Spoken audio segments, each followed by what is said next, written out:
Maybe the beard frightened them. Hi there. So you can hear me now? I'm Joe Friendly. That wasn't always my name, but that was my legal name as of about 1980. I offer you what you've been waiting for, the big one, the breakthrough in the tradition of Kepler and science, Einstein. In fact, where I went to school is where Einstein liked to hang out riding his bicycle. But anyhow, here's the scoop. There is an item in our solar system that is the key to a major improvement in our understanding of humankind. And that item hasn't been talked about much, but it is I would call it the single most important single item in all of life. That is the key to our better understanding of human nature. And I don't think there's any controversy. That item is the sun. And the sun fits into our understanding of human nature in ways I will now explain. The energy from the sun comes to us here in the temperate zone of the upper half of our planet that changes over time. That energy, the description of the fluctuation in that energy, goes from the low end, the winter solstice around Christmas, 200 calories of solar energy per square centimeter per day. That's the low end. The high end, the summer solstice, is 4 times that or more, 800, 900 calories per square centimeter per day. And what do you think the variation over time looks like between that 200 and that 800? It turns out that the variation can be nicely approximated as a sine cycle, S-I-N-E. You remember that part of mathematics? Remember sine cycle, Lynn? The sine cycle is one of the darlings of engineering. They use the sine cycle, you can call it a marriage of the line and the circle. They use the sine cycle to convert calculus down to algebra. They use the Laplace transform in engineering, and if you turn things into sine cycles, you don't lose any information. But here's my point. Sine cycles have 3 variables: frequency, amplitude, and the third variable is the identity of every single point celebrated as a possible starting point of a cycle. And here's the kicker. If you take the solar energy sine cycle that I just described, that is a description of the energy of the sun to us here in the temperate zone, the phase on that solar sine cycle is the variable that has been neglected in our understanding of humankind. And if we focus on phase of that solar sine cycle, we then have a compass for navigating the human domain. And well, here's the point. I've been playing with you to this extent. Your birthday, yours what, September 8th? Your birthday amounts to the phase of the solar sine cycle. And therefore, what I'm proposing is that we rescue birthday from astrology and appreciate it as the phase of the solar sine cycle. And therefore, birthday is indeed a big deal, but we can do a lot better than astrology. One thing I've discovered is that people born in midwinter should be our judges. And I found that in Genesis 49:16, where Jacob is singing a song to his 12 sons, and when he gets to the son Dan, he said, when you guys become the judges, we'll have salvation. So whenever I meet an Aquarius, I say, hey, how about this? We trash our whole legal system and we make you guys the judges. And they go, yeah, I can do that. So that's a clue. But in particular, birthdays 6 months apart are a wonderful harmony, and I think that's where people should look to in matching up, in dating, getting married, and so forth. Even in prisons, if they had cellmates born 6 months apart, I think they wouldn't have as much trouble in prison. People would actually enjoy each other's company. So how's that for starters, Lynn? Can I interest you in becoming a fan of Birthday? I appreciate your lecture very much because I know exactly how generous you're being in this process.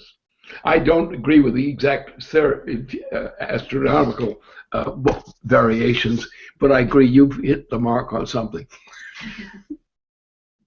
.org is where I put up the whole scientific theory. You can check it out. I believe it. I believe that. Right. Next. Hi, Lynn. How's it going? Well, not too bad. If we get rid of Obama, that would be excellent. Yeah. So we've been doing these different events in Manhattan, as you know. But the one thing we went to the other day, we went to this Verdi event, and the guy who gave the presentation, it was in Little Italy, and the guy who gave the presentation, we discussed the tuning and all the work we have done with Cappuccilli and Bergonzi and all these singers. And what I noticed after discussing with not only the guy who gave the presentation on Verdi, but also the curator at the museum, is that during the whole speech they were getting at it quite really the question of maintaining the Italian culture in that area. And when we had discussed what we had done with the Verdi tuning, the guy who ran the museum and also this guy had really just lit up, and they knew that was what was going to preserve the culture in that region. And one of the guys actually invited us to sing there. So anyway, that's one part of what we're doing. And just to give an idea of how this is shaping here in Manhattan, and what you're talking about with using the music question as our edge in Manhattan. And one thing I want you to elaborate on is how we're going to take the music work to educate the political work we're doing in the organizing, because you've been bringing up this idea and in different discussions there we've had with you on this question of use of public speaking for placement and actually then that educating our ability to sing, but also to really, I think this question of speech is very crucial for the current culture that we're in right now, because you do have a population that just doesn't use irony or metaphor or any type of elevated speech. And I think that's part of how we're going to actually really get at the top-down fight, because you do have to raise people up from this degenerated culture, and that includes the use of speech. Well, you're right. You're right. But the question is, what's the implication? The implication is that if you merely use arithmetic, or mathematics as it's called, the more elegant term is mathematics. But that is itself the destruction of the cognitive powers of the human individual. And therefore, when you get something like what you referred to as on Poisson, as the Italian standard, the Italian standard is a correct standard relative to other standards in Europe and the United States. And therefore, if you take that as the model, the founding of the Italian system of song, you are touching right directly on something that is more close to the human soul than anything else easily available. get rid of all popular music, destroy it, don't burn it downwind. And therefore, if you get more people who actually have the beautiful song, the beautiful voice of song, that's the right standard to be used. And just follow that standard, restore it. That is the correct standard for placing the singing voice and the speaking voice. And that's the weapon to use. Amen. All right. Get out of the Manhattan, so to speak. All agreed on the Italian standard for a placing of the voice, of the human voice. It would have a beautiful improvement throughout the nation and beyond. Mm-hmm. Okay.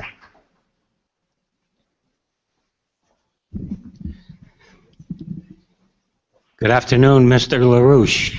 I'm Patrick Servideo from the up-and-coming great state of Connecticut. I have a dilemma. Okay.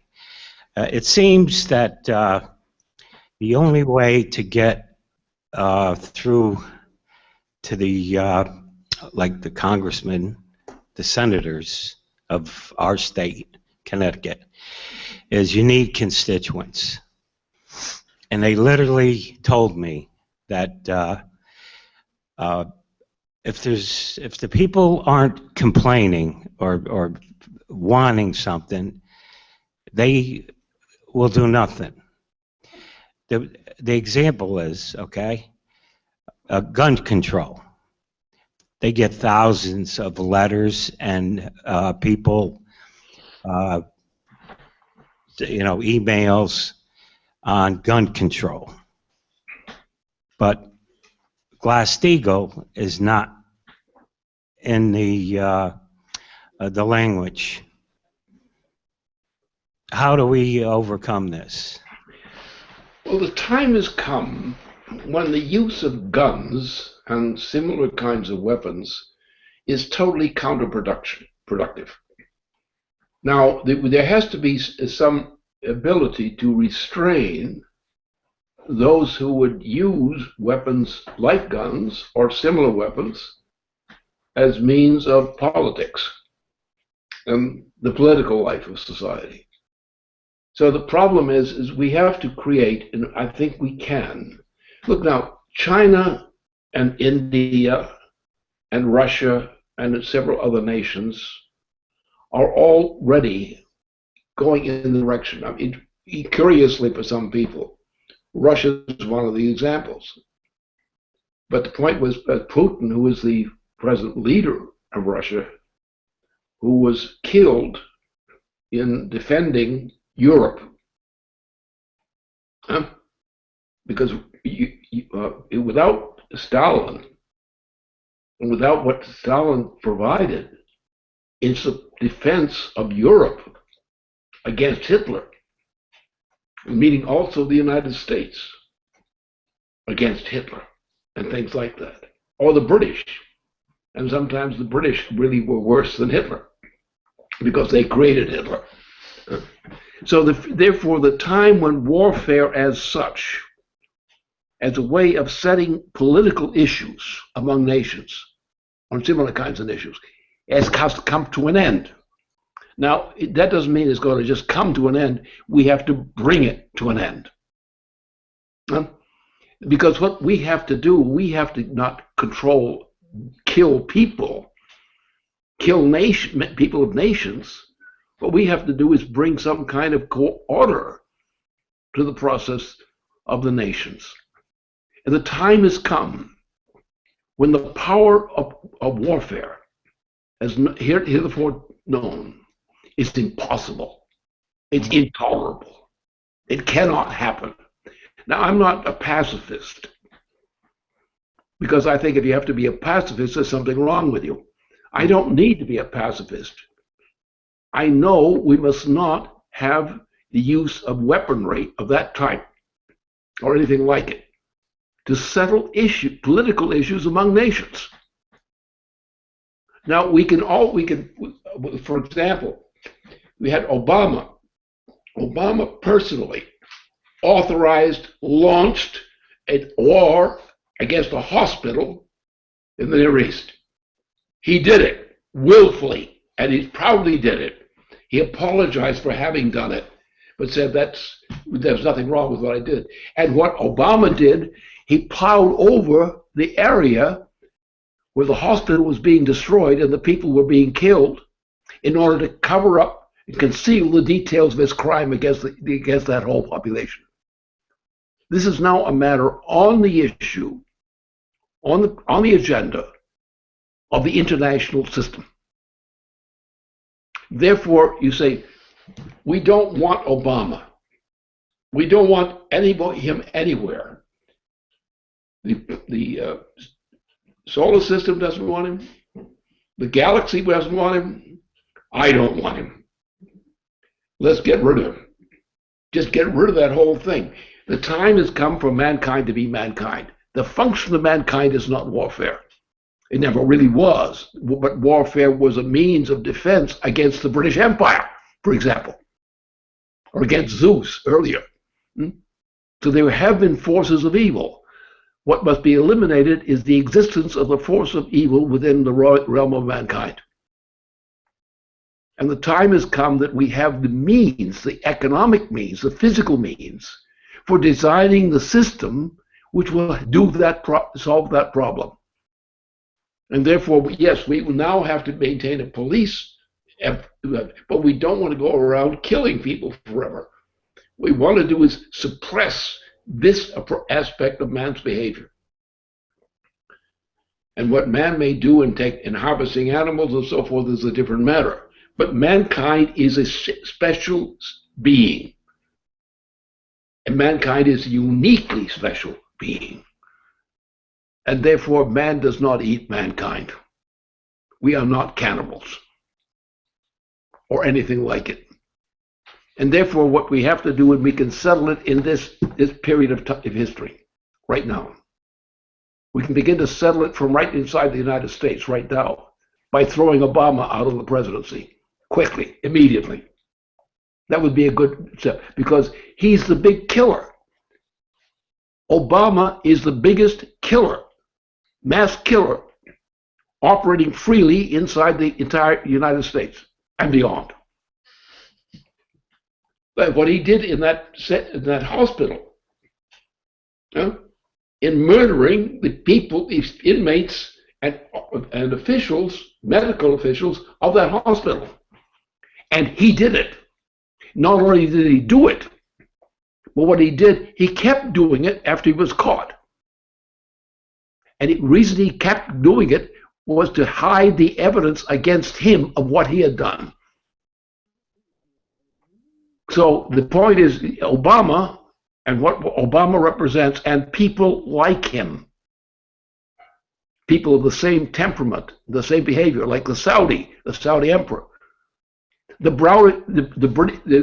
British traditional system is a similar evil, historically an evil. Other parts of the planet, same evil. The time has come that the most powerful nations on the world, in terms of practice, which now include Russia, they include China, they include India, they include a multitude of nations whose peoples would want to be free of this kind of slaughter. And the time has come that we have to make that at this time, on the case of Obama, we say the case of Obama's being thrown out of office is a step to assure the end of this system of intellectual warfare. Thank you.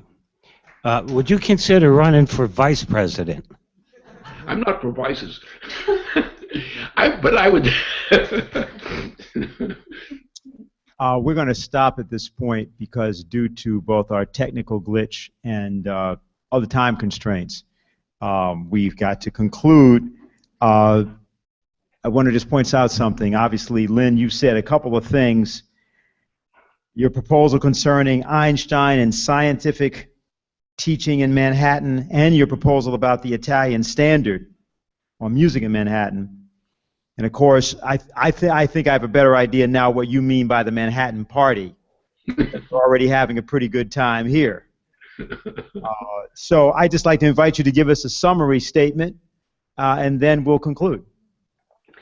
All right, the time has come for the people of the United States who are now being abused under the flag of Obama in particular, and other dirty flags, which I don't want to mention. The stink is too much. But the point is, the time has come that we have to now, as in this location, in this particular room, and so forth, we have to launch an effort which actually takes Manhattan as a central reference point for the organization and creation of the United States. And we have to take that authority of Manhattan, or the trust that's embodied in it, as the instrument which we are going to demand be the instrument of authority, of decision, in the immediate period ahead. Obama has created a wave of evil, of his own deeds, which exceeds all precedents in the United States, except actual warfare in the United States as such. He's a man who should have been thrown out a long time ago. He should never even been born, because the poor fellow, when he was a child, was trained by an evil man. And the stepfather was so evil that the mother of Obama took her son and moved him to the direction of the main states of the United States. But unfortunately, before that movement occurred, Obama had been indoctrinated in pure satanic evil. And I do mean literally, precisely satanic evil, as mankind sometimes does. And that's the case. Therefore, if you want to get free, if you want to save mankind, you will remove, lawfully, you will remove Obama from occupying any position of authority. Okay.